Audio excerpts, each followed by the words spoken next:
Hello, everybody, and welcome to Grey History. Episode 69 The Flimsy Coalition and the Second Partition of Poland.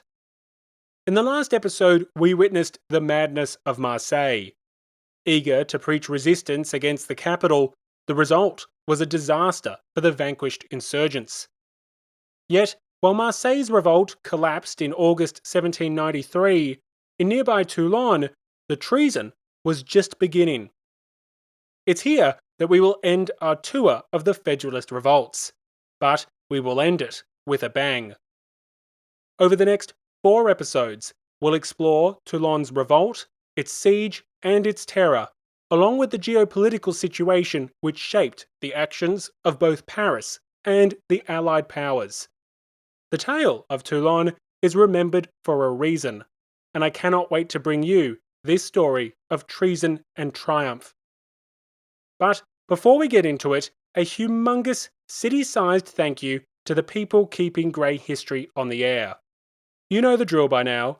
It's only with the support of the community that this revolution remains on the air.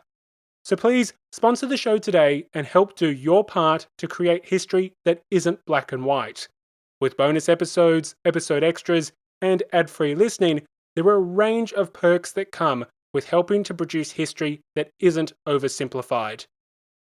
Now, speaking of the amazing people supporting the show, it's with great pleasure that I get to introduce the newest members of the Grey History community. A warm welcome to the newest virtuous citizens, Quinlan, Binneroyd, Catherine, and JD. Another warm welcome to the newest true revolutionaries, Ron and Kari. Also, a thank you to Andrew, who recently increased his pledge and joined the ranks of the true revolutionaries. As we well know, revolutions need champions, and so I'm thrilled to introduce the latest champions of the people, Tyrone and Jen. Thank you for your generous support, and thank you to all the champions of the people, including Cindy, George, Mark, William, Laura, Daniel, Monica, Joel, Adam, Tom, Eyal, Harold, David, Alistair, Kevin, Carl, Jeff, Ritas, and Hannah. Finally, a humongous thank you to the amazingly generous heroes of the revolution, the great of the greats, Brian, Charles, Jeff, Olga, Kevin, Scott, and Howard. Thank you to every single member of the community, as this wouldn't be possible without you. Now, 2 final notes before we begin. Firstly, there will be a members-only questions and answers episode on the Federalist revolts. So if you have any questions on the Federalist revolts, do send them in. Secondly, a huge thank you to everyone who responded to my call to arms last episode and has recently left a written review on Apple Podcasts.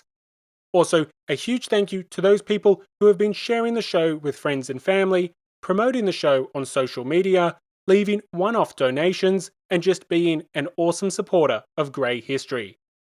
Anyway, that's enough from me. So let's get into it.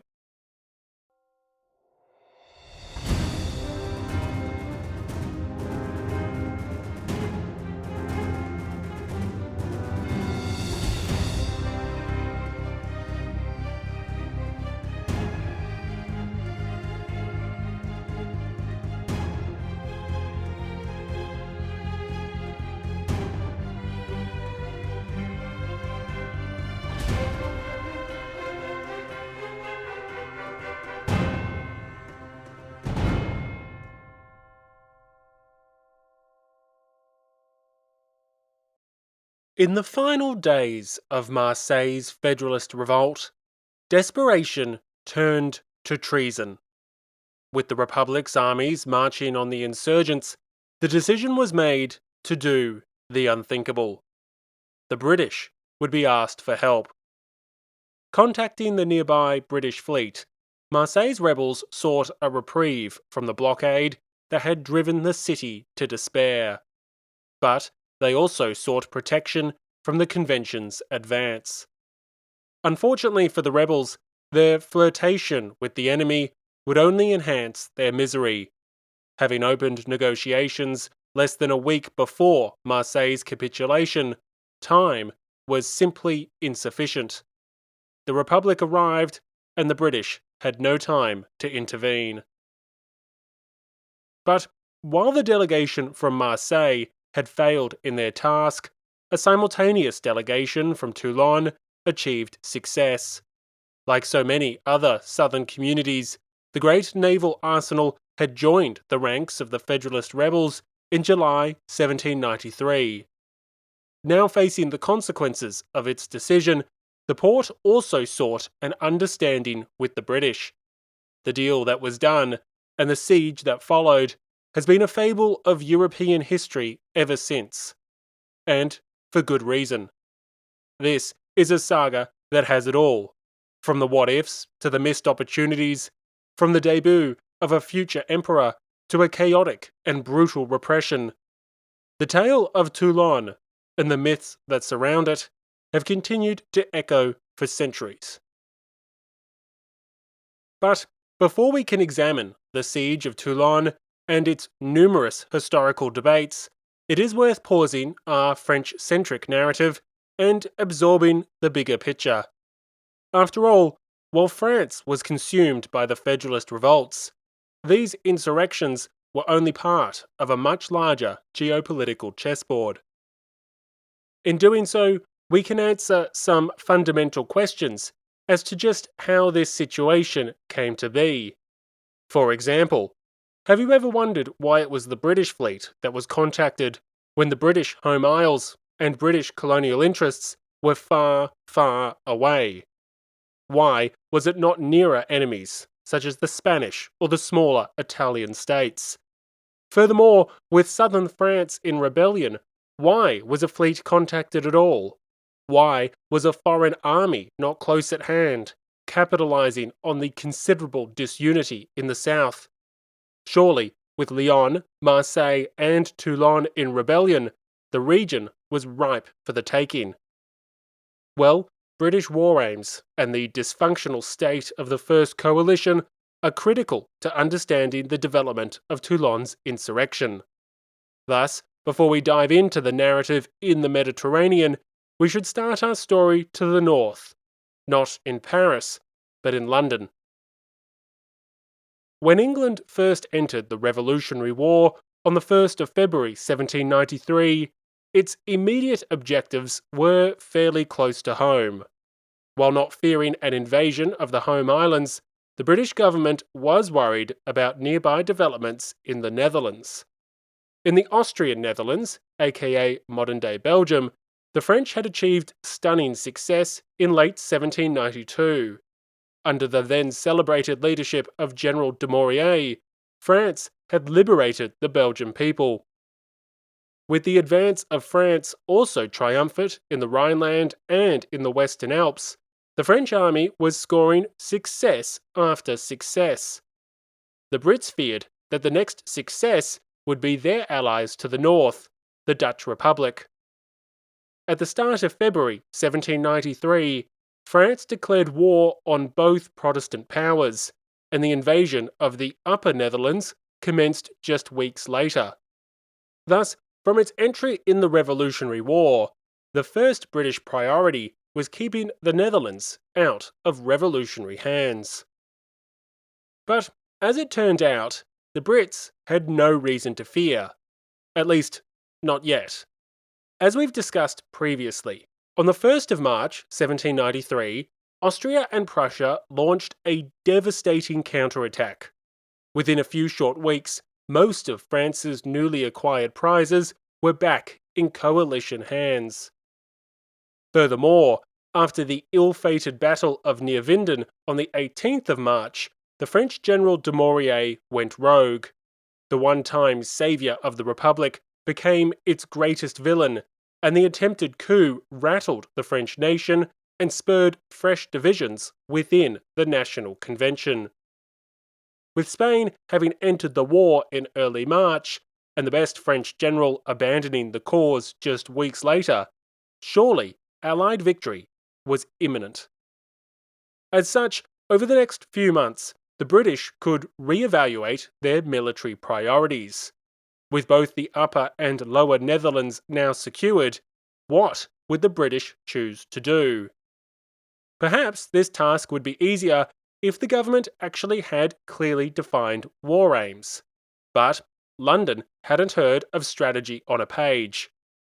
However, in some ways, the lack of specified objectives was perhaps a feature, not a flaw. Strategic ambiguity suited the British government. Prime Minister William Pitt had deliberately not committed to the re-establishment of the French monarchy. This angered staunch conservatives, notably Edmund Burke, along with the French émigrés in exile who were pushing for an ideological crusade to resurrect the old regime. Yet, such an endeavour wasn't really to the liking of either Pitt or his close associates.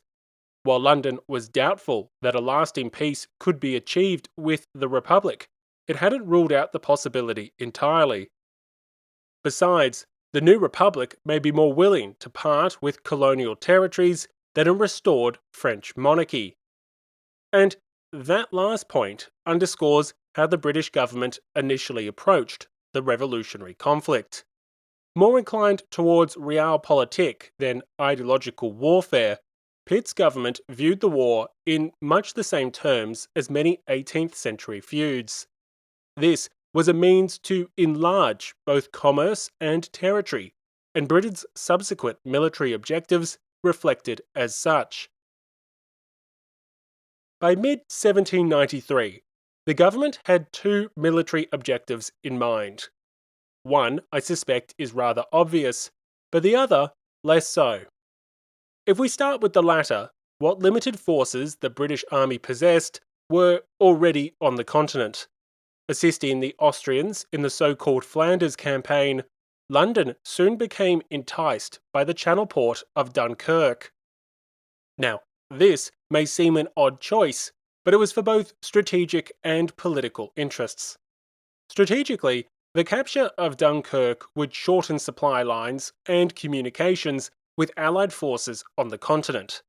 Furthermore, the foothold on French soil could be used to threaten an advance on Paris, forcing the French to divert manpower and thin their already stretched resources.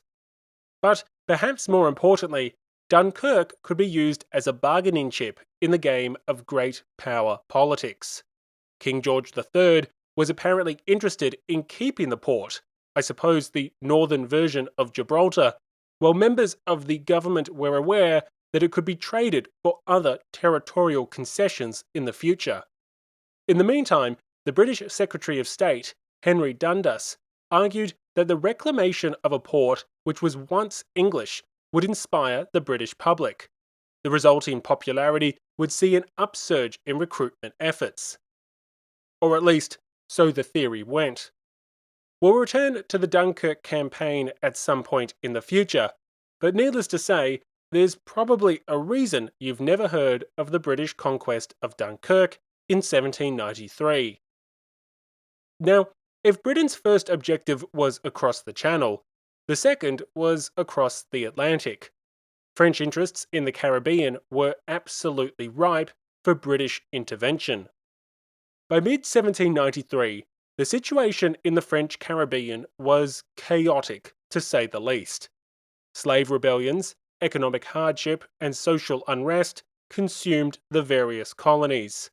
I mean, just look at how turbulent France was, and then throw into the mix a slave society where everyone now had inalienable rights, and the mantra of the day was liberty, equality, fraternity. Subsequently, the entry of both England and Spain into the war complicated the situation further, especially as various local factions were ready to wheel and deal with the enemy. As such, both nations were ready to enrich themselves at the expense of the French. For London in particular, this was a key priority. Thus, Dunkirk and the Caribbean were the chief concerns of England. The British government was pursuing its colonial and commercial interests rather than an ideological crusade to resurrect the old regime. But as the year dragged on, new opportunities started to arrive. The first was something new, and the second was far more familiar. In March 1793, the west of France broke out in the Vendée Rebellion. Conveniently located on the coast, the British had the chance to aid this unexpected uprising. However, London was slow to seize the opportunity, with historian George Lefebvre claiming that the British military derided the popular uprising, which was viewed unfavourably by the British ruling elite. Other historians are less disparaging of London's response, noting the limitations imposed by the stretched capacity of both the nation's land and naval forces. That stretched capacity we'll touch on later, but it does reflect the second opportunity to present itself in 1793. With the entry of Spain into the Revolutionary War, as well as other Mediterranean states, a far more familiar battleground came into play: the Mediterranean. In the initial centuries of their long and bitter rivalry, British and French navies generally contested the waters closer to home. Whether it be the Atlantic, the Channel, or the North Sea, this was the traditional arena for the arch-enemies. However, in the centuries preceding the Revolution, the battlefield had naturally expanded to reflect the growing reach of the European world. In the early 1600s, both powers started to settle in North America, and a few decades later, colonies were also established in the Caribbean. Concurrently, trade and colonial interests as far as India were also being pursued with haste. Naturally, the localities of conflict exponentially increased alongside these juvenile empires. Now, as it relates to Toulon, the real game changer was the British capture of Gibraltar in 1704. Securing a formidable position at the mouth of the Mediterranean Sea, the British were now in a position to greatly expand their operations in the region.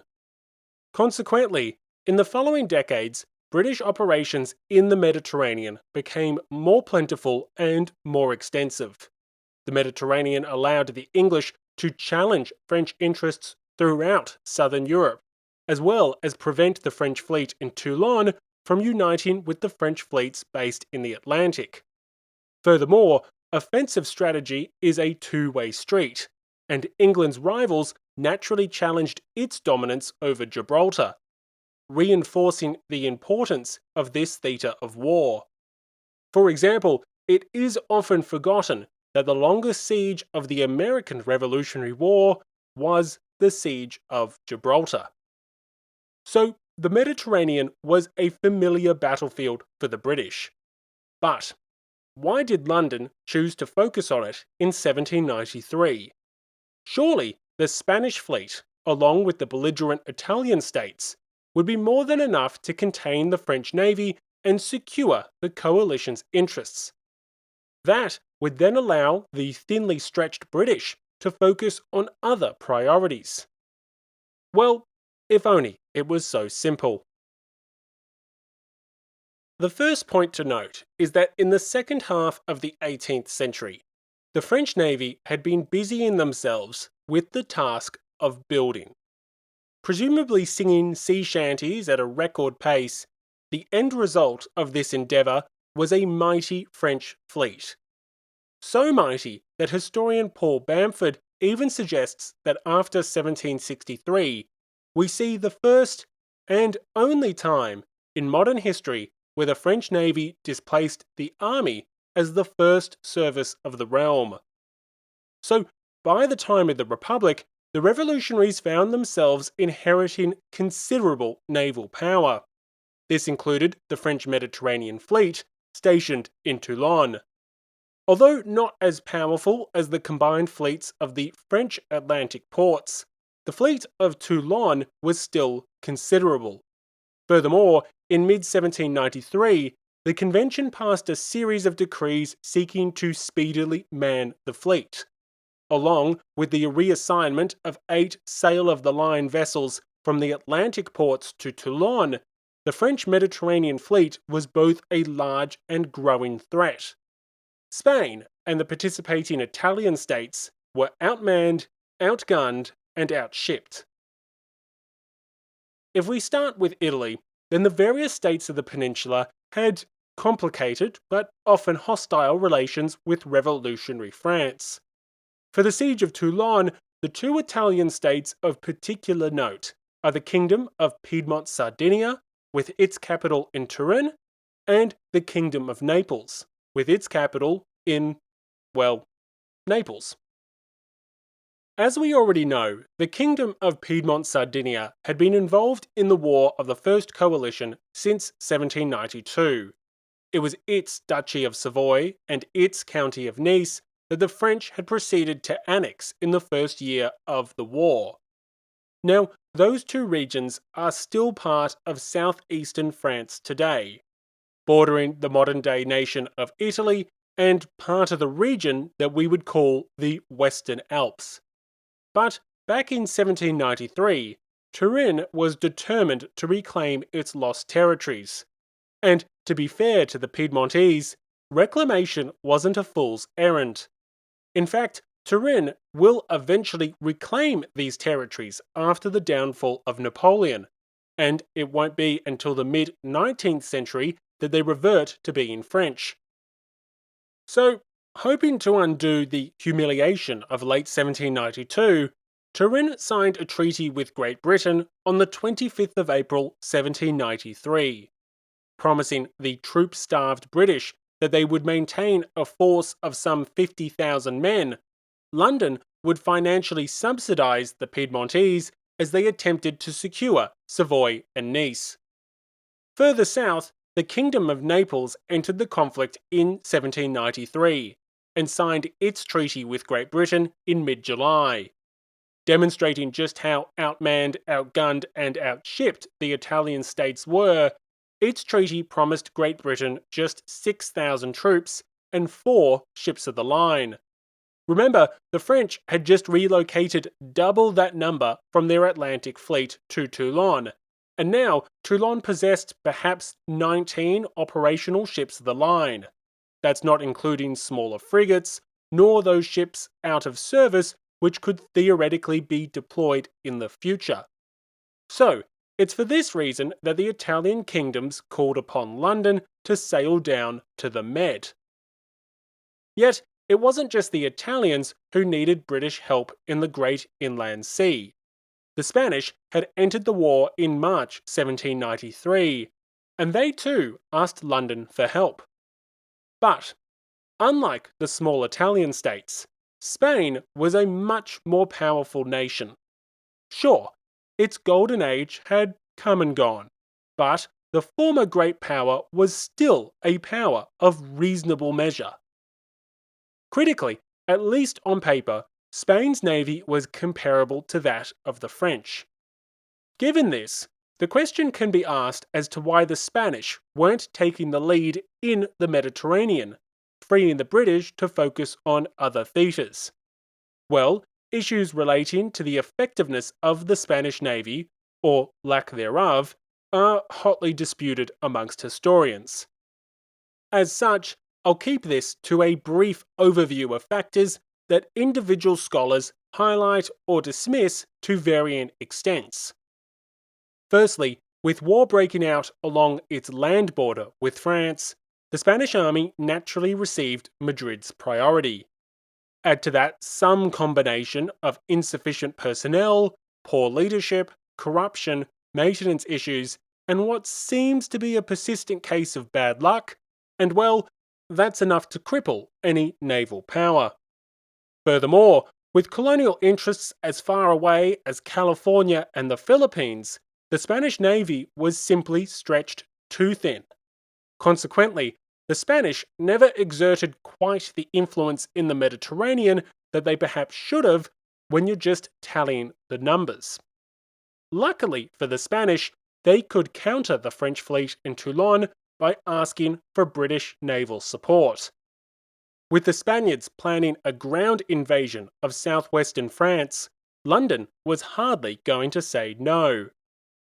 But there may have been some ulterior motivations for this request for British assistance. Perhaps the Spanish navy was not quite as impotent as it was made out to be, and the lack of Spanish prowess was more of a choice than solely the result of, say, corruption or insufficient resources. More on this later.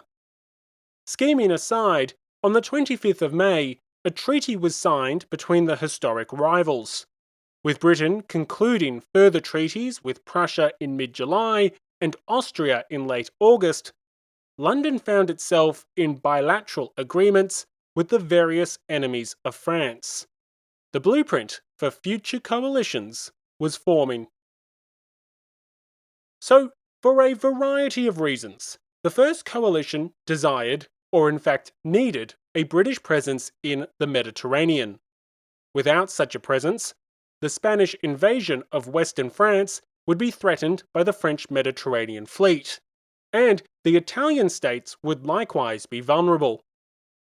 Yet, in addition to mitigating these very tangible threats, the presence of British ships would facilitate a range of other objectives. Assisted by both the Spanish and the Italian kingdoms, French trade could be brought to a halt. The south of France was dependent on food imports from abroad, meaning that a blockade could wreak havoc on both civilian and military affairs. Combined with the Spanish invasion of southwestern France, and perhaps a Piedmontese counterattack in the southeast, well, there was ample reasons for the British to commit to the Mediterranean. And so, they did. However, this did not mean that England dropped either of its ambitions for Dunkirk or the Caribbean. It just meant that it would have yet another priority. This being despite the fact that the word priority was always meant to be singular, and the British were already stretched to capacity. As such, when Vice Admiral Hood was dispatched with a fleet of some 23 ships of the line, there was little immediate chance of further support. Hypothetically, Britain's new Mediterranean allies could at least offer Hood some much-needed manpower. But, as we'll now see, the first coalition was an unceasing union of potential possibilities and disastrous deficiencies. To put it plainly, the first coalition was a marriage of convenience. Composed of ancient rivals and bitter enemies, this union was nothing short of an unholy alliance. In fact, quite literally, given the mixture of Protestant, Catholic, and eventually Orthodox powers. But in this alliance, which almost every participant despised, the bad faith didn't stop at the church. Everyone suspected everyone else of ulterior motives and duplicitous dealings. As such, I want to take the time to unpack this dysfunctional fellowship, as it will help to explain not only developments in Toulon, but also future setbacks in the wider Revolutionary War. Let's start with where we left off, with the British in the Mediterranean. London did enjoy good relations with both Turin and Naples, but Spain, well, that was another matter entirely. Like the French, the Spanish had been a traditional rival for centuries. Here was a colonial and Catholic power with considerable conflicting interests. As recently as 1790, the two nations had almost gone to war over colonial disputes centered on the west coast of modern-day Canada. But the so-called Nootka Crisis was just the latest in near-perpetual tensions. In the 1700s, the Spanish and the British had been adversaries in the War of Spanish Succession, Queen Anne's War, the War of the Quadruple Alliance, the War of Austrian Succession, the 7 Years' War, the American Revolutionary War, multiple Anglo-Spanish wars, and multiple proxy conflicts. Yes, all of that in 90 years, and yes, I have left some things out. Go back even further, and of course you find nation-defining events, such as the Spanish Armada in 1588. So, as you can imagine, with Catholic and Bourbon Spain, the traditional ally of France, and the historic enemy of Britain, things were less than rosy between the uneasy allies. Indeed, from Madrid's perspective, the French Revolution had created a geopolitical aberration, but it hadn't created a new geopolitical paradigm. The Spanish believed, not unreasonably, that once normality was restored, Anglo-Spanish competition would revert back to the usual violence. As such, Madrid, and its Minister for the Navy in particular, was generally antagonistic towards London. This hostility manifested itself in consistent suspicion, insincere cooperation, and conflicting war aims. For example, the Spanish believed that the British wished for the French and Spanish fleets to mutually destroy each other. With both navies at the bottom of the sea, the English would have uncontested supremacy. Furthermore, they also believed that the French fleet was needed in the future to help the Spanish challenge British dominance. After all, it was only with their combined fleets that the two continental powers had a realistic chance of success. Without the French, Gibraltar would likely remain in British hands. As such, Madrid was wary of significant naval engagements with the French. As historian Robert Forczyk summarizes, Spain's leaders were worried about the growth of English naval dominance, both in European and colonial waters. Without the French Navy as a balance, the Royal Navy would become the de facto naval superpower in the world. The French Navy had succeeded in temporarily neutralizing British naval power in 1781-82, and it might do so again. Potentially, the French Toulon squadron could assist the Spanish in retaking Gibraltar, or combining with the Spanish fleet at some future time to contest British dominance in the Mediterranean. Thus, the temporary neutralization of the French fleet and its naval base suited Spanish interests, but the permanent destruction of those assets did not.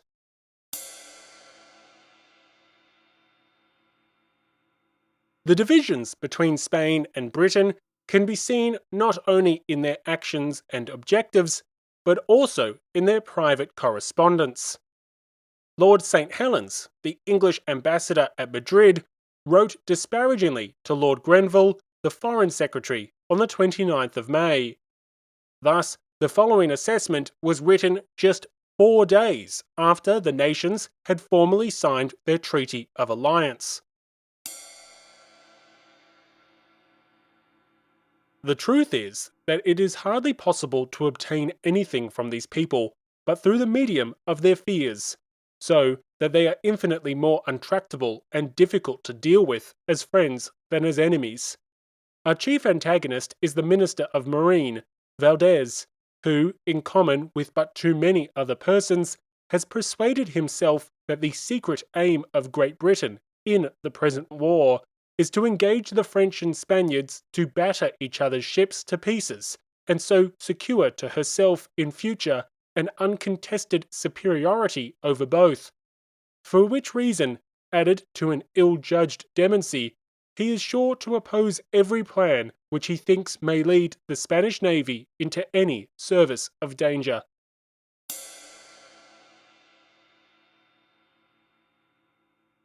So, the ancient rivalry between Spain and England crippled their cooperation. The two allies had completely different war aims, especially as it related to naval matters. The Spanish suspected the British of scheming for the destruction of their fleet, and already had one eye on future conflict with the nation it just declared its ally. Consequently, cooperation and success were hardly forthcoming. Now, this did have considerable consequences for the First Coalition. In 1793, Britain did not yet control the seas. Yes, it did have more vessels than any other power, but actually crewing those ships, well, that was another matter entirely. You may recall from our earlier episodes specifically episode 54, It's Treason Then, that in February 1792, Prime Minister William Pitt had once confidently predicted 15 years of peace. With tranquility almost guaranteed, the British had decreased its armed forces by considerable margins. Consequently, the British Navy was now understaffed. In order to substantially reduce its cost, the service numbered less than 17,000 sailors in 1792. This was its smallest size in more than 30 years.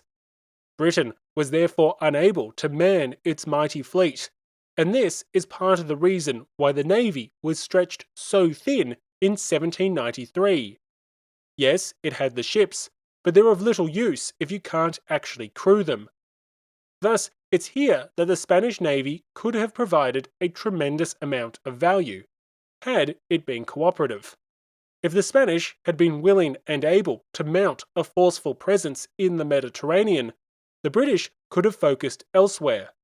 It's more than possible that this would have changed the game in the ill-fated siege of Dunkirk in the autumn of 1793.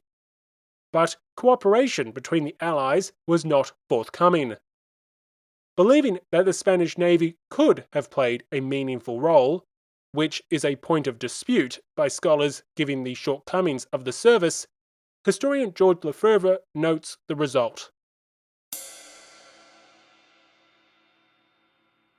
Spain alone could have been very helpful with her 76 ships of the line, 56 of which were in commission in 1793. Her alliance opened the Mediterranean to the English, and by supporting them resolutely there, Spain would have permitted them to use the major part of their own forces in the Channel and on the Atlantic. But she distrusted them, and did not attempt to help them take Corsica. At Toulon, Langara quarrelled with Hood, who wanted to bring out the French squadron, and ultimately Hotham received no aid from Spain. The Spanish were even more disturbed by the English annexation of the French Antilles, and above all of Haiti, and Valdez, Minister of the Navy, was frankly anti-English.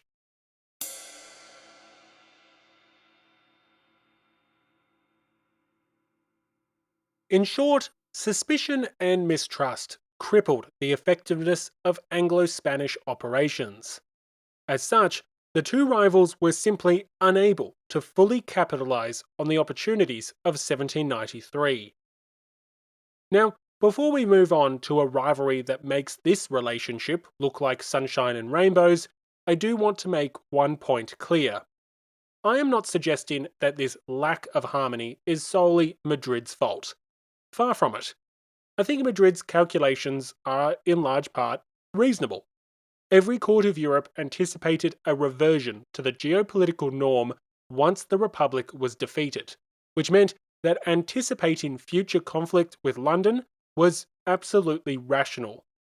As such, wishing to protect Spanish, and indeed French naval interests for a future war with England, well, that's a sensible objective. Furthermore, as Britain attempted to seize French colonies in the Caribbean, its actions were hardly allaying Spanish suspicions. Yet, despite knowing that their ally feared their increasing strength, the British continued to do so. London could have made treaties or undertakings which would have divided colonial gains, or compensated Spain in other ways. Perhaps centuries of hatred and mistrust was always insurmountable, but cooperation was a two-way street, and Madrid was acting in a reasonable manner given the various factors at play. As far as I'm concerned, both capitals share some responsibility for the lack of sincere cooperation from the Spanish. But if the British and the Spanish were hardly the two best friends that anyone could ever have, their partnership looks like the ideal marriage compared to the situation to the north. By early 1793, relations between Austria and Prussia were icy to say the least. In fact, things were so frosty that Prussia was even threatening to make peace with the French Republic. And like the tensions in the Anglo-Spanish relationship, territorial gains, and historic rivalries laid at the heart of the latest Austro-Prussian disagreements. In January 1793, the Second Polish Partition was announced by Prussia and Russia. Concerned by the growing revolutionary movement in Poland, a new partition would occur some 20 years after the first dismemberment. Although the terms of the deal remained secret for a while, both Berlin and St. Petersburg would gain immensely from the latest division. Now, for sharp-eared listeners, you may have noticed the absence of an important player in this geopolitical affair. No, not the Poles themselves, but you're right, that should be the correct answer. No, instead, I'm talking about Austria, who of course participated in both the first and third partitions of Poland, but was notably absent from the second. So, what exactly was going on here in 1793? And how did the division of the East impact the strategy and coherence of the war with revolutionary France? You know, the war against a republican menace that everyone should probably be focusing on. It's been a while since we last discussed Polish affairs at the start of episode 43, The Invasion of France, so it's worth doing a quick recap. However, if you want to refresh your memory in detail, the first 15 minutes or so of episode 43 is dedicated to the subject. So, in 1772, Poland was partitioned by Austria, Prussia, and Russia. The three great powers deeply distrusted each other, but they were able to come together to dismember the Polish state. Centuries prior, Poland had itself been a great power, but those days were long behind it. Seemingly overnight, Poland lost 30% of its territory and 35% of its population in the first partition. Critically, however, a sizable portion of Poland remained. Fast forward the clock 20 years, and Poland was back. Okay, not really, but Poland had undergone something of a revolution in 1791. Adopting the so-called Constitution of 3 May, the internal divisions which had previously crippled the country might have been relegated to history. With its new constitution, Poland adopted a constitutional monarchy, introduced considerable liberal reforms, and adopted a model somewhat like Great Britain. While less radical than the French Constitution of 1791, events in France had nonetheless inspired the Poles, and with their new constitution, it appeared as if Poland had finally recovered its mojo. Needless to say, news of a Polish constitution and a reinvigorated Poland was hardly welcomed in nearby capitals. In St. Petersburg, a compliant Poland had been a long-standing focus of Russian foreign policy, and that remained just as true whatever the grandiose proclamations of Warsaw. As far as Catherine the Great was concerned, this Polish Jacobinism should be crushed. Berlin was likewise hostile. Extremely eager to see the Poles cede the port city of Danzig, modern-day Gdansk, territorial enlargement and greater influence were both on the Prussian agenda. You may recall from episode 43 that the Prussian king Frederick William II was particularly interested in opportunities to the east, and, in many ways, the affairs of revolutionary France were a sideshow to the far more tantalizing promise of eastern expansion. Prussia had done extremely well out of the first partition, and Berlin had no reason to think that it wouldn't enjoy the fruits of a second serving. Yet, while the courts of St. Petersburg and Berlin remained hostile to a secure and independent Poland, Vienna was reaching a different conclusion. For Austria, Poland could be an ally. A strong Polish state would be a menace to the Prussians. The two nations shared a border for hundreds of kilometers, and thus a new ally in the east might finally enable Austria to put the Prussian upstarts back in their rightful place. Furthermore, should Poland be partitioned further, both Prussia and Russia would be strengthened, and Austria might find herself sharing a border with the expansionist Russian Empire. That was the stuff of Viennese nightmares. So, as the French Revolution developed, and as Austria and Prussia had found themselves in an unfamiliar position of cooperation, the Austrians worked overtime to secure Polish territorial integrity. In mid-1791, in the wake of King Louis XVI's flight to Varennes, the Austrians successfully insisted that the Prussians jointly guarantee the free constitution of Poland. This was part of a wider negotiation relating to anti-French cooperation, and the Austrians were determined to simultaneously secure their interests to the east. But the problem for Austria was that Poland's increasing autonomy and its new constitution of 1791 was hardly acceptable to either Prussia or Russia. For the Prussians in particular, there was a real fear that an empowered Poland could endanger their very existence. Writing to his ambassador in Warsaw, the Prussian foreign minister made it clear that recent constitutional developments were an existential threat. The Poles have dealt a fatal blow to the Prussian monarchy by introducing a hereditary throne and a constitution better than the English. I foresee that, sooner or later, Poland will take West Prussia from us, perhaps even East Prussia. How can we defend our state, exposed from the Memel to Teschen, against a numerous and well-ruled nation?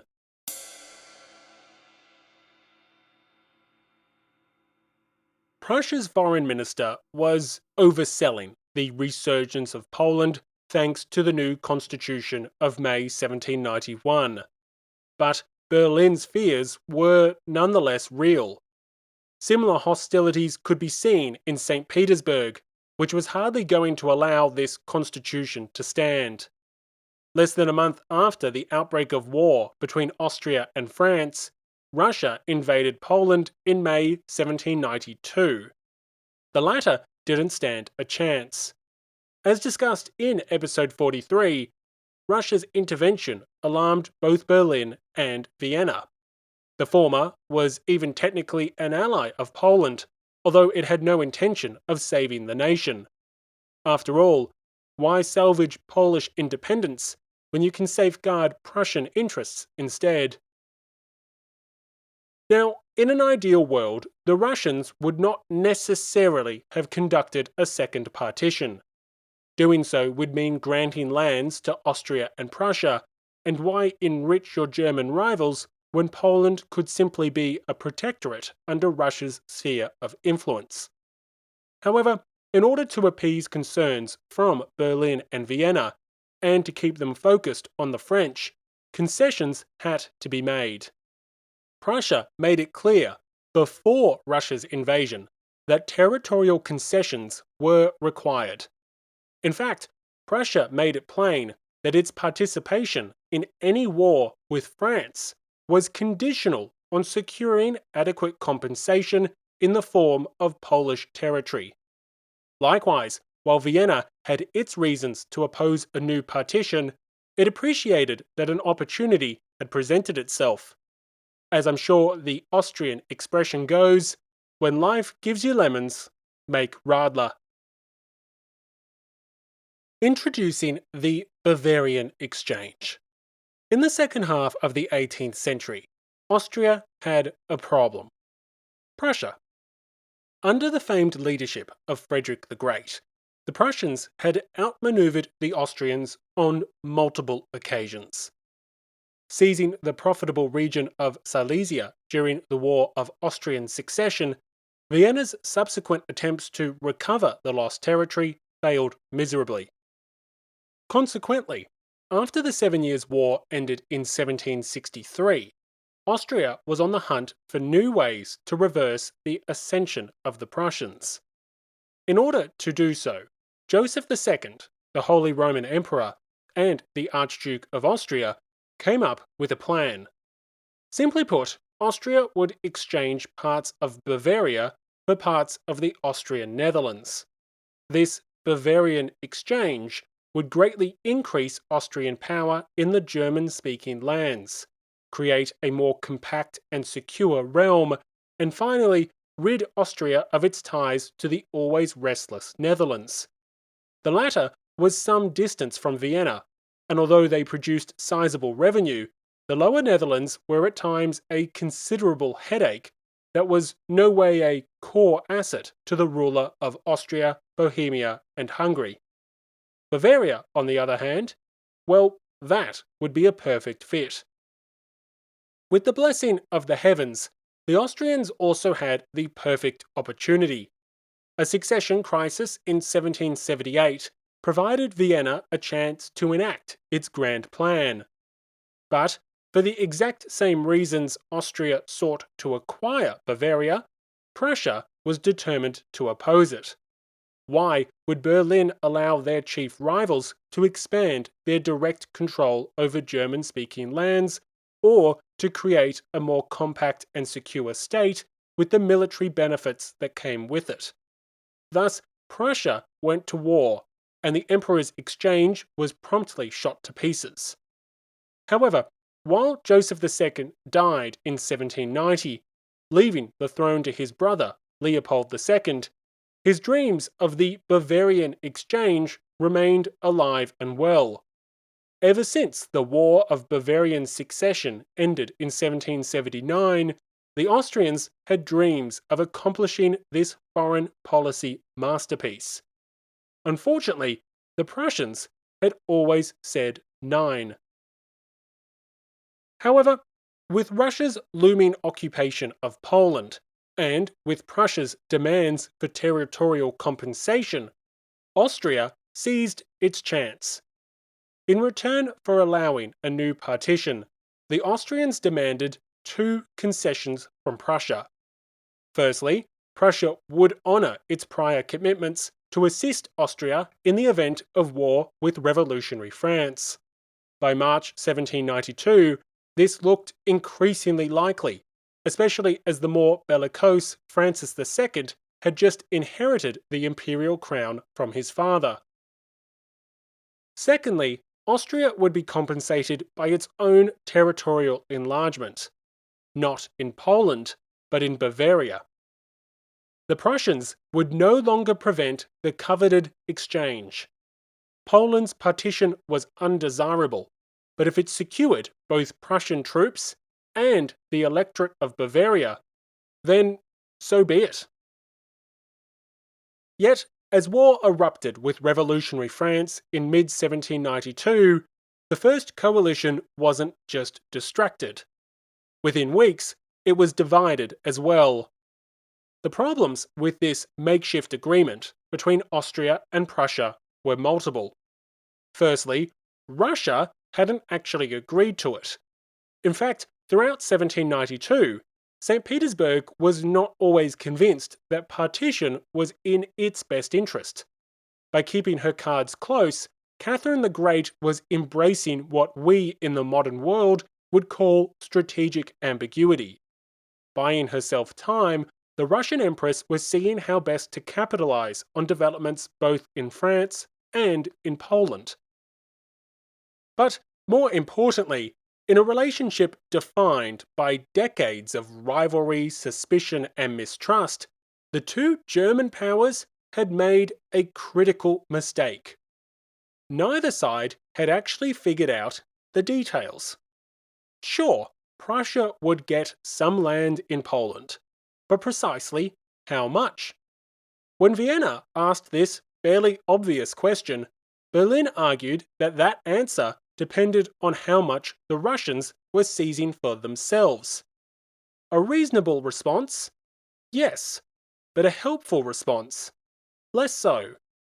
Vienna and Berlin could guess what the Russians might ask for, but St. Petersburg refused to give any definitive answer. In turn, Austria wanted the Bavarian Exchange. But what exactly was being exchanged? The decades had seen all sorts of swaps and partitions suggested, and here too the specifics were left unanswered. To make matters worse, this agreement between the German powers was premised on the idea of complete parity. What this meant is that their respective indemnities were to be equal, and they were to be obtained simultaneously. If one was left empty-handed, then the other would be too. So put all of that together, and what you get is the following. Austria's exchange was to be determined by Prussia's enlargement, which itself was dependent on Russia's unspecified conditions. Furthermore, any change in territory could only occur, at least in theory, once some sort of agreement had been reached between all three powers. All three would need to be happy with not only what they were getting and when they were getting it, but also that their respective Christmas presents were of equal value to everyone else's. Otherwise, the principle of complete parity would be violated. Now, I'm sure you can see how this could all go wrong when the three parties involved were all bitter rivals who in any other circumstance would happily go to war over Poland. In fact, they almost did in the years immediately preceding the Revolutionary War with France. So, what we have here is a plan that was flawed from the start, and as it turns out, things immediately got worse. As you can imagine, it didn't take long for defenders of the status quo to try to scuttle the deal. In Berlin, questions were asked as to why Frederick the Great's persistent opposition to the Bavarian Exchange had suddenly been thrown overboard. Surely a stronger, more compact Austria was hardly in Prussia's long-term interests. Nor, for that matter, was Prussia's departure from its self-styled position as the defender of the lesser German princes. Was Prussia now expected to bully Bavaria's prince into accepting this exchange, an exchange that Prussians had died to prevent just 13 years before? In Vienna, detractors pointed out that Bavaria made less revenue than the Lower Netherlands, and thus the result would be a substantial shortfall at precisely the moment when war required additional funds. Others questioned why England hadn't been consulted, arguing that its opinions on the Netherlands were surely of great consequence, with its natural interests in the region. London had opposed the exchange before. Would it do so again? Facing stiff opposition from within, Vienna's foreign minister attempted to renegotiate. Ultimately, the broad strokes of the agreement remained in place, but so too did the haggling and ambiguity.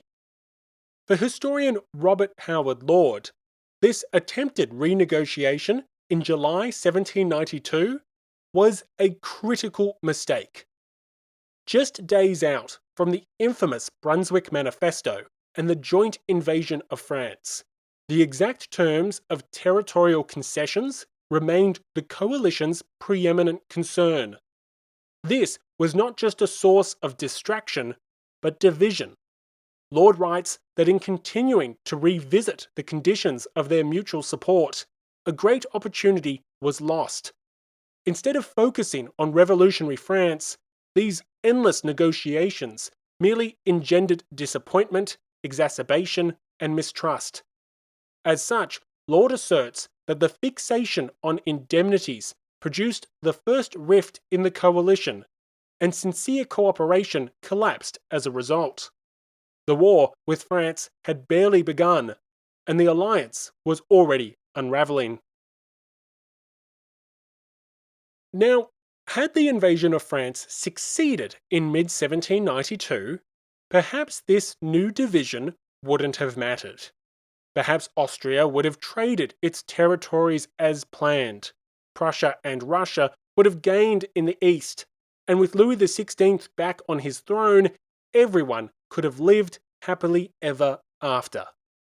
Everyone but the Poles, that is. However, as we well know, in September 1792, the tide of war shifted. September saw the Prussian invasion checked at the Battle of Valmy, and just 6 weeks later, at the end of October, Prussian forces limped back across the border with perhaps half their original force. Likewise, November saw the Battle of Jemappes, with the resurgent French soon conquering all of the Austrian Netherlands and the Prince-Bishopric of Liège. Worse still, large parts of the Rhineland were also lost to the French menace, as were Savoy and Nice in the Western Alps. These sudden setbacks splintered the coalition of convenience, and in doing so, the matter of Poland was once again preeminent. But I appreciate that that may sound a little odd.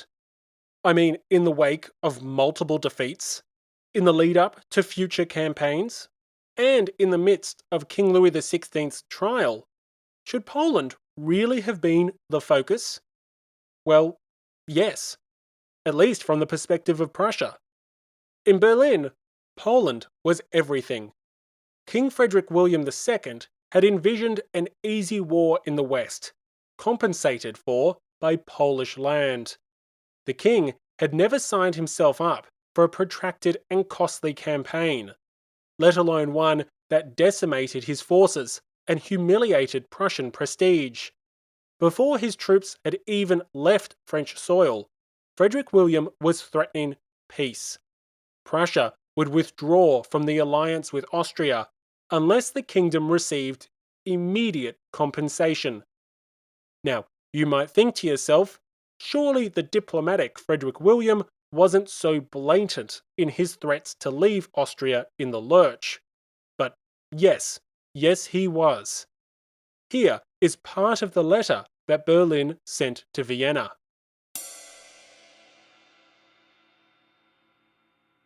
Since the present campaign has caused so considerable an expense and so great a loss of life, and the continuation of the war must involve a still greater expenditure, His Prussian Majesty feels himself justified in expecting a complete and speedy compensation and indemnity for the expenses already incurred, and before the king takes further part in the continuation of the war, he considers himself bound by his duty to his realm to demand an indemnity for the expenses of the next campaign. He therefore expects that the arrondissement in Poland, with regard to which he has already made overtures to the Emperor, will be assured to him by the courts of Austria and Russia, and actually taken into his possession. Berlin's demands for the immediate possession of Polish territory was a slight issue for Vienna. The principle of complete parity meant equal and simultaneous gains. But how was this to occur? Bavaria was to be exchanged for the Austrian Netherlands, which, oh that's right, was now in French hands. The Austrians desperately needed Prussian assistance to gain back those territories, but without immediate concessions, such assistance would not be forthcoming. The Prussians were unilaterally binning the principle of complete parity, and for that matter, their previous commitments of alliance and cooperation. In the face of the growing French menace, what was Vienna to do? It turns out, nothing, because Austria was about to be outmaneuvered by Russia. Cutting Vienna out of the negotiations completely, Russia and Prussia made a deal.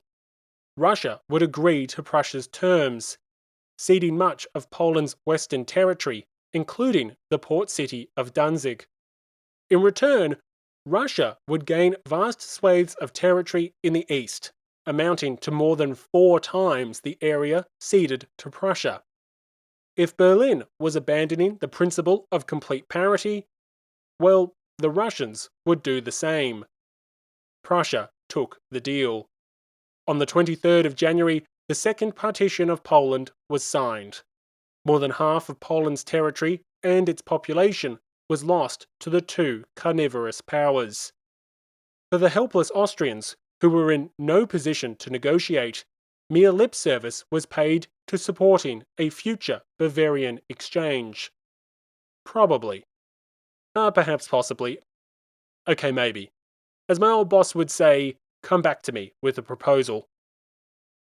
Now, I appreciate that this might appear to be my longest digression ever, but many scholars would argue that the fate of the Revolutionary War is determined by these events in Poland.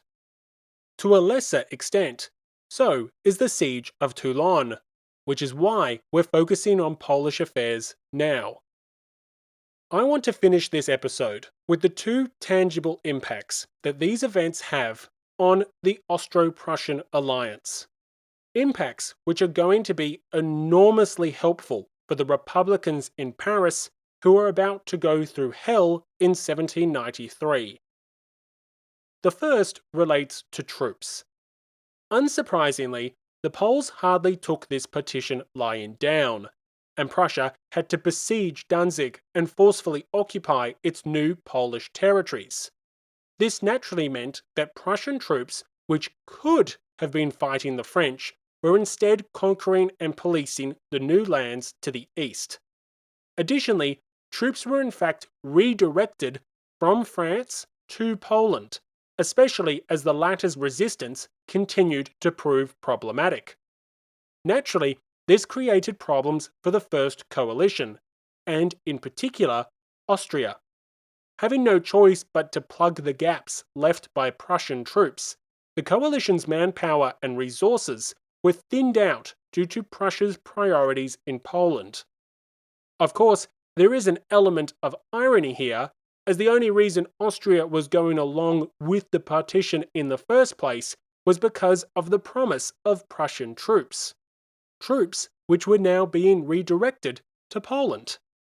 But, lest you feel bad for Vienna, the disgruntled Austrians were secretly encouraging the Polish resistance. Historian Jezre Lukowski asserts that this was an attempt to get the Prussians and the Russians to invite the Austrians back to the negotiating table. In this, Vienna failed, and so the only real outcome was now them sharing greater responsibility for the ineffectual mess that would shortly become the First Coalition. In short, Poland's partition was undermining the military success and capabilities of the Grand Alliance, and I want you to keep this in mind in future episodes. When the British and the Spanish desperately need troops to defend the recently seized port of Toulon, the ramifications of all these Polish shenanigans are going to be critical. But, if the first impact of the partition was the further division of Prussia's attention and resources, the second was the division of the German powers themselves. In its threats to abandon the Austrians to the advancing French, Prussia had unilaterally binned the principle of complete parity. More importantly, it had also repudiated the fundamental tenets of its alliance with Vienna, and simultaneously transformed its position in the war. In 1791 and in 1792, joint declarations were just that, joint declarations. Now, in the words of the Prussians themselves, they were not equal partners in the conflict, but rather an auxiliary and an accessory. Indeed, according to Berlin, it was Austria, and Austria alone, which was the principal participant in the struggle. Thus, come mid-1793, when the Austrian Netherlands had been reclaimed thanks to the coalition's successful counterattack, the auxiliaries were already again making more noises that they could conclude a separate peace. That is, unless additional compensation was forthcoming. As you can imagine, all of this infuriated the Austrian court. The deceitful, dishonourable, good-for-nothing Prussians had abandoned their solemn pact of just years before. Furthermore, they had signed a separate treaty with Russia, one which greatly benefited those powers and knowingly ignored Austria's legitimate interests and concerns. Vienna was enraged. What little trust and cooperation had existed between the historic enemies, well, that was now a thing of the past. The German rapprochement had always been a coalition of convenience, but henceforth it was an alliance of adversaries. In the future, Austria would not be outmaneuvered again. If the Prussians and the Russians had won this round, Vienna would learn from its mistakes. As 1793 became 1794, it too would focus its attention and resources on the Polish question, much to the delight of the French. In short, by mid-1793, the French Republic faced insurrections, rebellions, and an ever-increasing roster of enemies. But those adversaries were unable to snatch the opportunities that, at least theoretically, were just waiting to be seized. Anglo-Spanish relations were defined by mistrust, and the three great powers to the east were fixated on Poland. The revolutionaries in Paris had scored a lucky break. Their struggle would not be easy, but the war could certainly be won. Noting the consequences of the coalition's contradicting and self-centered aims, historian George Lefebvre highlights the impact of Poland in particular. The Allies never reached an agreement concerning their war aims, and they failed to concentrate their troops. Poland and the maritime and colonial war engrossed them as much as, or more than, the continental assault against France. The result was that after a few successes, their armies either halted or retreated. Then, in 1794, they gave way before the revolutionary offensive, and like the Austro-Prussian alliance after Valmy and Jemappes, the European coalition began to disintegrate. He goes on to write, thus, the Polish crisis kept not only Russia, but part of the Prussian and Austrian armies as well, away from France. It eventually broke up the coalition on the continent. At the price of her independence, Poland contributed to the salvation of the Republic.